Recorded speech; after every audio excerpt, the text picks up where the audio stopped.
నమస్కారం ఈటీ న్యూస్ కు స్వాగతం ముందుగా ప్రధానాంశాలు జమ్మూ కశ్మీర్ హర్యానా ఎన్నికల షెడ్యూల్ విడుదల అక్టోబర్ 4న ఓట్ల లెక్కింపు జాతీయ ఉత్తమ చిత్రంగా ఆట్టం ఉత్తమ నటుడు రిషబ్ శెట్టి ఉత్తమ నటి నిత్యా మీనన్ అత్యాచార దోషిని ఉరి తీయాలన్న మమత రేపు ఓపీ సేవలో నిలిపివేయనున్న ఐఎంఏ బంగ్లాదేశ్లో మైనారిటీలకు భద్రత కల్పిస్తాం మోదీకి ఫోన్ చేసిన మహమ్మద్ యూనస్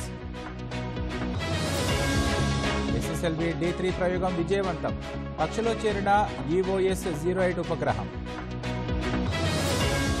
పాకిస్తాన్లో మంకీపాక్స్ కలకలం అప్రమత్తమైన దాయాది దేశం మూడో అతిపెద్ద ఆర్థిక వ్యవస్థగా భారత్ 2027 నాటికి చేరుతుందని IMF అంచనా భారీ లాభాల్లో దేశీయ స్టాక్ మార్కెట్లు 7 లక్షల కోట్లు పెరిగిన మదుపరుల సంపద